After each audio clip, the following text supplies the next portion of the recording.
Herkese selam arkadaşlar. Yeni bir videoya daha hepiniz hoş geldiniz. Bu videoda neredeyiz? Bu videoda İstanbul Havaalanı'ndayız.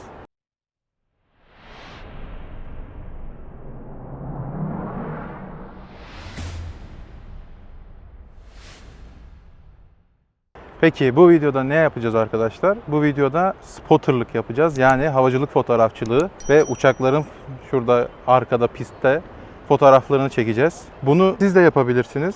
Peki nasıl yapacaksınız? İstanbul Havaalanı'nın web sitesine girip burada bulunan spotter noktasında cumartesi günleri açılan spotter noktasına gelip siz de bu fotoğraflar çekebilirsiniz. İstanbul Havalimanı'nın web sitesine girerek başvurunuzu yapıyorsunuz ve sizi arıyorlar. Belirlenen gün ve saatte buraya gelip servisle sizi o noktaya götürecekler ve orada fotoğrafları siz de çekebilirsiniz.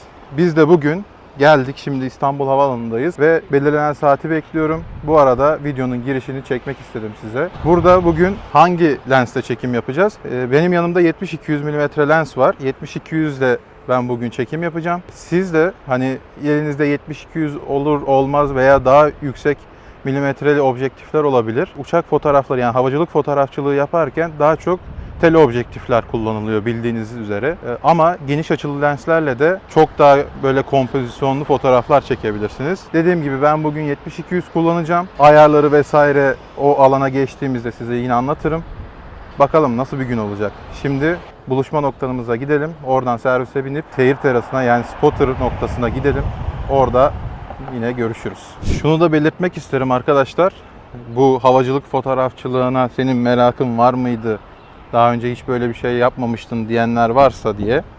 Arkadaşlar ben fotoğrafçılığa havacılık fotoğrafçılığıyla başladım. Yani uçak fotoğrafları çekerek başladım. Benim yakın çevrem bunu biliyor. Instagram'da takip bunu biliyorlar. İlk olarak ben uçak fotoğrafçılığıyla başladım ve devam ettim. Ondan sonra 2018 yılında Solotürk F-16 gösteri ekibimiz var biliyorsunuz, hava kuvvetlerimizin. Solotürk'ün 2018 yılı takvimine 2 fotoğrafım seçildi ve yayınlandı, basıldı. Ve tabii ki bu benim için sadece bir merak değil, bir tutku halindeydi. Fotoğraf ve havacılık. Ben de kendimi zaten tanımlarken havacılık meraklısı bir fotoğrafçı olarak tanımlıyorum. Her ne kadar havacılık fotoğrafçılığından bir maddi gelir elde etmesem de bu benim tutkum. Ve tutkumu yaparken, uçak fotoğrafları çekerken çok daha mutlu ve keyifli hissediyorum kendimi. Yani bunu da bir ek bilgi olarak belirtmek istedim. Şimdi buluşma noktasına gidelim.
Evet arkadaşlar, alana geldik.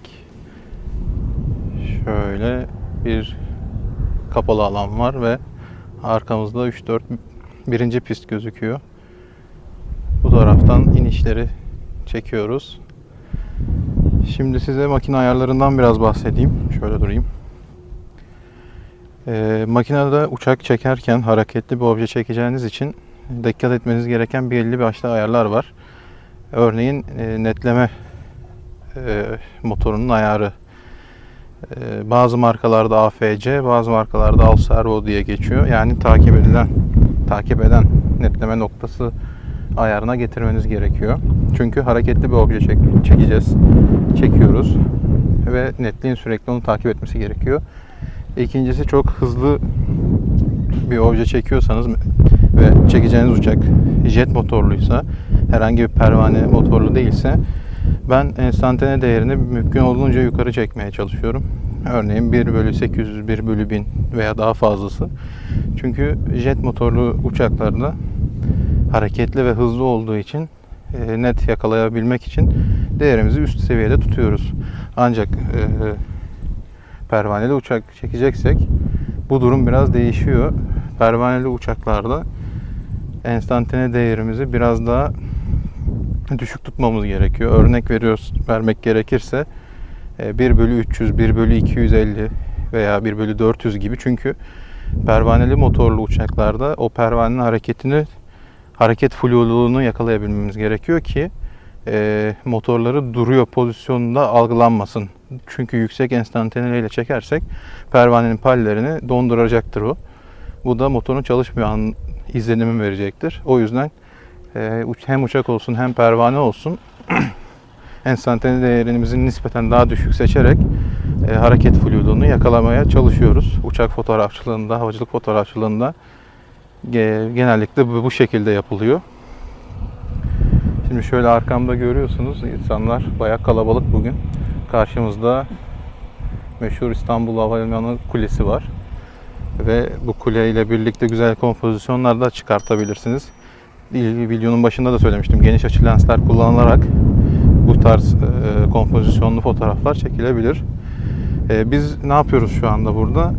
Genellikle bu pistte iniş yapıyor uçaklar. İnişte en azından ben inişte teker koyarken ki anı çekmeye çalışıyorum. Ve işte gelecek uçağa radar uygulamaları var telefonlarda kullanabileceğiniz. Bu uygulamalardan takip ederek hangi uçak, hangi model, hangi havayoluna ait uçak gelecek onları takip ederek inişleri şu anda takip ediyoruz. Dediğim gibi 70-200 mm kullanıyorum. Genellikle 200 mm'de çekiyorum zaten. Çünkü olabildiğince iniş şöyle teker koyduğu nokta bir tık uzak kalıyor 70-200 mm'ye ama hani mümkünse daha fazla odak uzaklığına sahip bir objektif burası için diyorum. Örnek veriyorum işte 100-400 gibi ya da tabii şu an aynı makinelerde 100-500 gibi böyle daha yüksek odaklı objektif kullanırsanız sizin için daha faydalı olur. Keyifli gidiyor, güzel gidiyor. İşte ara ara size hem video çekerek hem farklı uçak tipleri gelirse eğer bunları yine bilgiler vermeye çalışacağım. Hadi bakalım devam edelim şimdi.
Evet arkadaşlar, çekimlerimiz devam ediyor.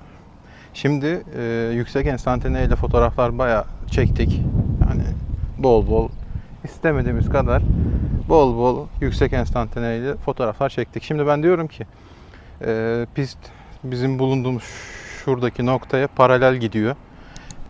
Düşük enstantane ile pan fotoğrafları deneyelim. Bakalım neler yapabileceğiz.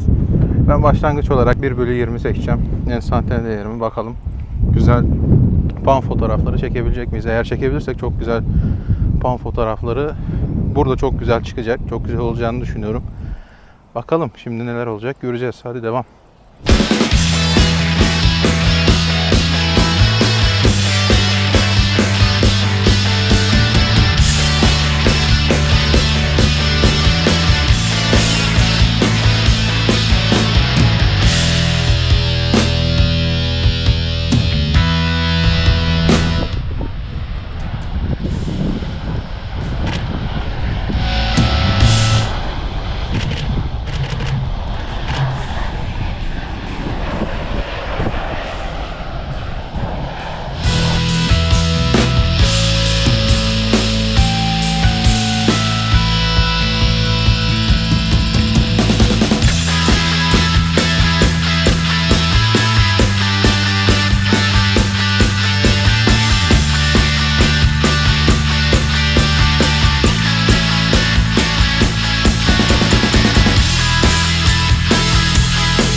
Evet arkadaşlar, çekimimizi bitirdik.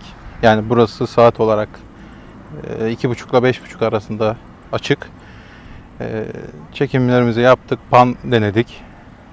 Normal yüksek enstantane ile fotoğraflar çektik.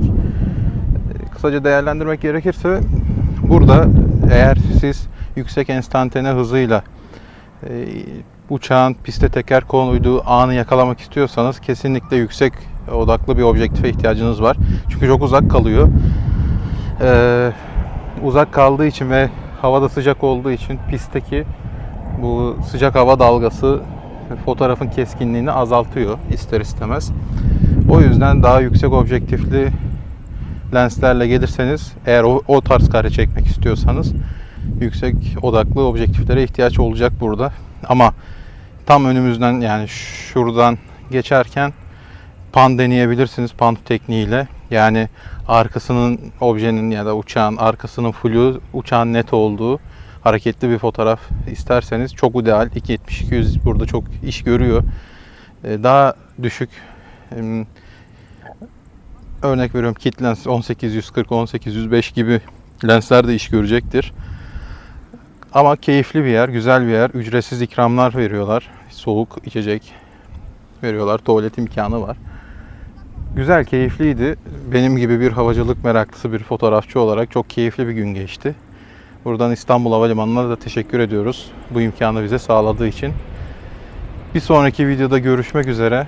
Videoyu beğendiyseniz beğeni butonuna basmayı, kanala abone olmayı unutmayın. Bir sonraki videoda görüşürüz.